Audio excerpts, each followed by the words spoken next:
तो अभी ऐसे बहुत सारे नीट एस्पिरेंट है जो अभी फिजिक्स में ऑलमोस्ट 0 लेवल पे है और नीट एग्जाम में अच्छा स्कोर करने के लिए फिजिक्स में तो स्कोर करना ही होगा। तो मैं आपको बता दूं कि अभी भी 0 से स्टार्ट करके फिजिक्स में 110 या फिर 120 प्लस मार्क्स ला सकते हो, वो भी 45 से लेके 50 डेज प्रिपरेशन करके।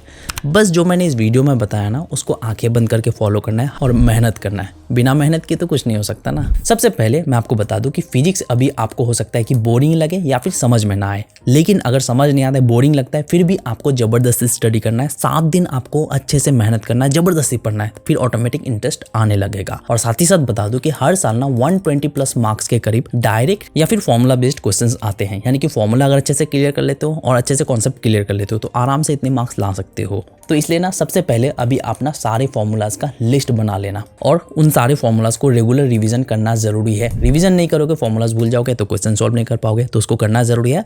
उसी के साथ आपको जो है अभी सबसे पहले तो बेसिक्स क्लियर कर लेना है। 7 से 10 दिन देके इन सारे चैप्टर्स को ना आप पहले पढ़ लेना। एनामेटिक्स अच्छे से करना जरूरी है और एनएलएम भी कर लोगे। वर्क पावर एनर्जी का डिटेल नहीं पढ़ोगे, बस थोड़ा बहुत समझ जाओगे ना, कोई दिक्कत नहीं। बेसिक्स वाला चैप्टर है क्योंकि लॉन्ग चैप्टर है तो थोड़ा बहुत ही समझना, टाइम ज़्यादा देने की जरूरत नहीं है। उसके बाद ग्रेविटेशन अच्छे से समझना जरूरी है बाकी चैप्टर समझने के लिए। रोटेशनल मोशन, एसएचएम, वेव्स, ये भी इंपॉर्टेंट है, बेसिक्स वाले चैप्टर है। इनको क्लियर नहीं करोगे तो बाकी चैप्टर्स हो सकता है कि समझ में ना आए। उसी के साथ ये 9 चैप्टर्स जो है बिल्कुल इजी और शॉर्ट टाइप के चैप्टर्स है। इन सारे चैप्टर्स में से 60 प्लस मार्क्स के करीब क्वेश्चंस आ सकते हैं। शॉर्ट चैप्टर है, क्वेश्चन सॉल्व करने में कोई भी दिक्कत नहीं होगी, लेकिन बाकी जो चैप्टर्स बता रहा हूँ उनको तो करना ही होगा। तो मैं बात करता हूँ सीक्वेंस वाइज चैप्टर्स की और कितने दिन में कौन से चैप्टर कंप्लीट कर सकते हो। तो कुछ इस तरह से इन 5 चैप्टर को करना है। कौन से चैप्टर कितने डेज में कर सकते हो मैंने यहाँ पे बता दिया है। काइनेमेटिक्स बेसिक्स के लिए इंपॉर्टेंट है तो डिटेल लेक्चर ही देखना। उसी के साथ एनएलएम भी इंपॉर्टेंट है। वर्क पावर एनर्जी थोड़ा कम टाइम दोगे चल जाएगा।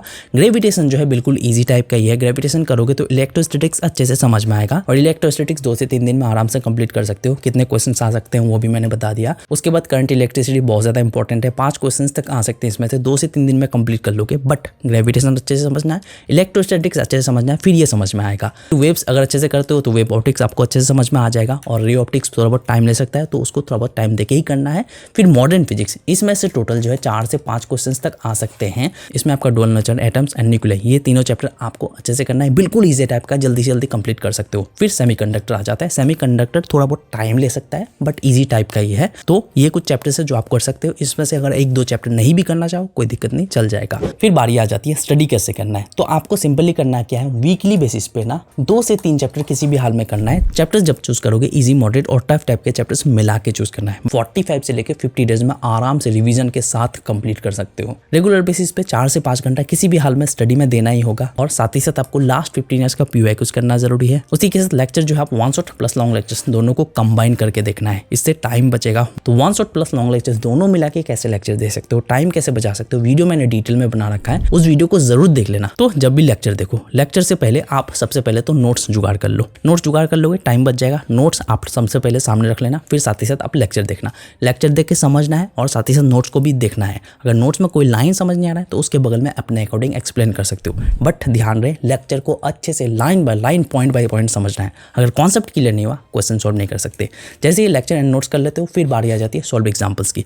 आपको सॉल्व एग्जांपल्स देखना है, समझना है क्वेश्चन किस तरह के पूछे जा सकते हैं, क्वेश्चन सॉल्व हो रहा है कि नहीं, समझ में आ रहा है कि नहीं, वो सब कुछ समझना है। फिर आपको जो है क्वेश्चन प्रैक्टिस करना है। क्वेश्चन प्रैक्टिस करते वक्त ध्यान रहे कोई क्वेश्चन अगर सॉल्व नहीं हो रहा है तो उस क्वेश्चन का सॉल्यूशन देखना है। सॉल्यूशन देख के समझना है कि किस तरह से सॉल्व हुआ है। फिर समझने के बाद दोबारा उसी टाइप के क्वेश्चंस को प्रैक्टिस करना है। फिर उसी के साथ आपको पीवाई क्विज में भी सेम चीज अप्लाई करना है। बट ध्यान रहे पीवाई क्विज में अगर क्वेश्चन सॉल्व नहीं हो रहा है मतलब हो सकता है कि आपका कॉन्सेप्ट क्लियर नहीं है। तो पीवाई क्विज अगर सॉल्व हो रहा है मतलब कॉन्सेप्ट अच्छे से क्लियर हो चुका है, आप आराम से क्वेश्चन सॉल्व कर सकते हो।